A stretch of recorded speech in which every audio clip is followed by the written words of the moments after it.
Ante los constantes asaltos registrados en el transporte público durante los últimos 2 meses, la Diputación Permanente de la Asamblea Legislativa del Distrito Federal exhortó a Irán Almeida Estrada, titular de la Secretaría de Seguridad Pública de la Ciudad de México, a informar sobre los operativos y medidas impulsadas para combatir la incidencia delictiva en este medio de movilidad. En un punto de acuerdo promovido por los diputados del Partido de la Revolución Democrática, Leonel Luna Estrada e Iván Texta Solís, se pidió al titular de la Secretaría de Seguridad Pública que en un plazo no mayor a 10 días hábiles posteriores a la recepción del exhorto, entrega un informe detallado sobre las acciones emprendidas para revertir las tendencias en la comisión de hechos delictivos. Ante los casos de asaltos en taxis, microbuses, camiones de RTP, transporte público concesionado y transportistas registrados en los últimos 2 meses, consideramos conveniente conocer las medidas que las autoridades policiales impulsan para combatir estos hechos delictivos. La seguridad de las y los capitalinos es una de las prioridades de los 3 órganos de gobierno y se deben conjuntar esfuerzos para hacerles frente. Iván Texta en tribuna dijo que el uso del transporte público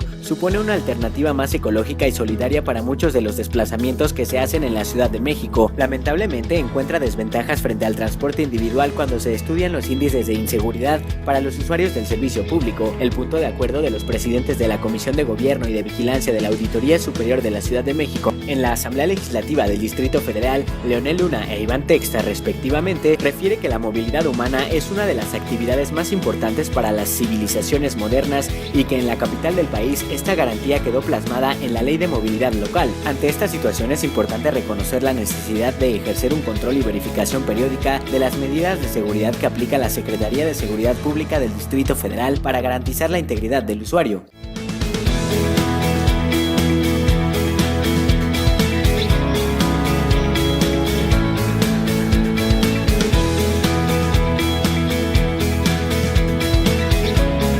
Con el objetivo de generar una reflexión colectiva que aporte a la nueva Constitución de la Ciudad de México una normativa urbana que incorpore de manera fundamental la conservación del patrimonio cultural urbano y específicamente el patrimonio arquitectónico al desarrollo urbano integral, la Comisión de Desarrollo e Infraestructura Urbana organizó la Mesa Técnica para la Gestión del Patrimonio Cultural. En ese sentido, la diputada del Partido Acción Nacional, Margarita Martínez Fischer, resaltó la gran oportunidad que se tiene en la Asamblea Legislativa del Distrito Federal de entablar un diálogo con los retos que se tienen en materia normativa de desarrollo urbano con el próximo inicio de los trabajos de la Asamblea Constituyente, pues recordó que en el seno de la Comisión de Desarrollo e Infraestructura Urbana ya se ha acordado lo referente a estacionamientos, vivienda y energía, pero hacía falta un elemento fundamental, el patrimonio cultural. La también presidenta de la comisión reconoció que las normas que rigen este desarrollo están muy relacionadas con la conservación y gestión del patrimonio cultural. Al hacer uso de la palabra, Francisco Javier Soria López, profesor investigador de la Universidad Autónoma Metropolitana Xochimilco, enumeró las áreas de oportunidad que pueden considerarse para la actualización de la normativa en la materia. Al respecto, destacó que es urgente incorporar una visión ampliada del patrimonio cultural edificado, discutir las nuevas categorías o topologías patrimoniales, reconocer los procesos de evaluación emergente que reclama la sociedad y establecer mecanismos de participación ciudadana en la materia, generar instrumentos de control, seguimiento y difusión de la información a la población y que esto se pueda hacer en tiempo real, así como buscar una coordinación con la autoridad pública, con instituciones académicas, con particulares y con inversionistas e interesados en estos procesos. Por su parte, Teresa Márquez Martínez, del Centro Nacional para la Preservación del Patrimonio Cultural Ferroviario, describió los trabajos del proyecto denominado Vías Verdes México, que ya se aplica en los estados de Hidalgo, Jalisco, Veracruz, Chihuahua, Durango, Guanajuato y espera que próximamente en la Ciudad de México, donde se ejecuta un programa integral en el que participa la zona urbana y rural con la conservación y difusión del patrimonio histórico y artístico ferroviario, mediante la utilización de estaciones de trenes como museos o los durmientes del ferrocarril como vías de circulación de vehículos no motorizados.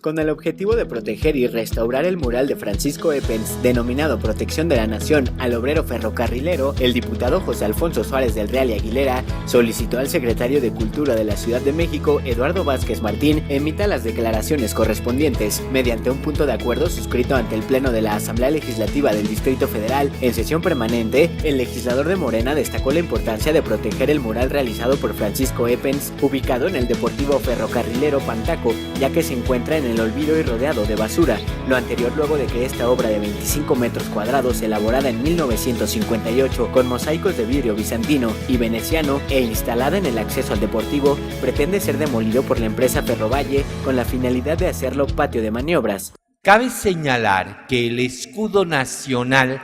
que utilizamos desde prácticamente 1968 fue diseñado por Francisco Eppens Helguera. Asimismo, grabó y pintó timbres postales para los talleres de impresión de valores y estampillas cuando los impuestos se pagaban con timbre fiscal, y realizó carteles para la Secretaría de Hacienda. El diputado Suárez del Real recordó la Ley Federal sobre Monumentos y Zonas Arqueológicas, Artísticos e Históricos, la cual señala en su artículo 2 que para los efectos de esta será considerada de utilidad pública la protección, conservación, restauración y recuperación de los monumentos arqueológicos, artísticos e históricos y de las zonas de monumentos.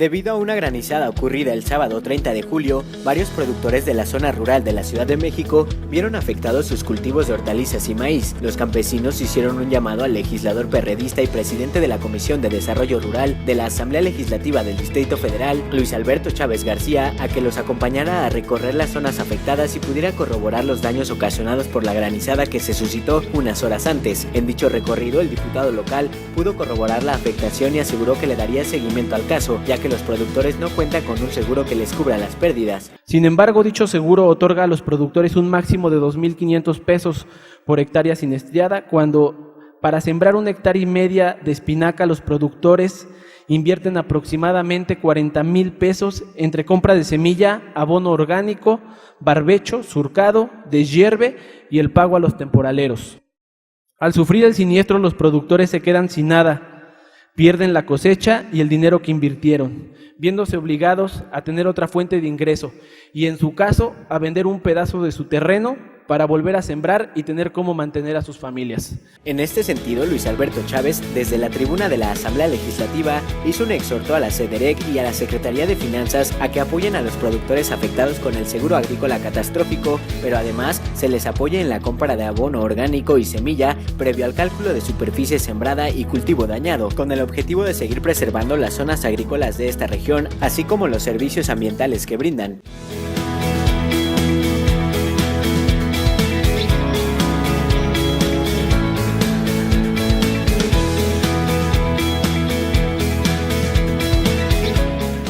El Partido Verde en la Asamblea Legislativa hizo un llamado al jefe delegacional en Tláhuac para que publique en su portal de transparencia la información relativa al avance del ejercicio presupuestal de los recursos asignados a su demarcación del presupuesto de egresos de la Ciudad de México para el año 2016. En entrevista, el coordinador de los legisladores ecologistas, Javier López Adame, detalló que Rigoberto Salgado Vázquez, titular de la demarcación, tiene el compromiso y la responsabilidad de dar a conocer en el marco de la Ley de Transparencia y Acceso a la Información y Rendición de Cuentas de la Ciudad de México cómo ha utilizado los recursos del ejercicio presupuestal de este año, que ascienden a 1,355.55 millones de pesos, además de los más de 80 millones que recibió para llevar a cabo acciones de prevención del delito en su delegación. Hasta el día de hoy se desconoce la forma en que se ejercen los recursos en la delegación, tanto de su ejercicio presupuestal como los aprobados adicionalmente, es decir, la demarcación no ha publicado oportunamente cómo utiliza el dinero para inversión en obra y desarrollo social, así como proveer los servicios básicos de luz,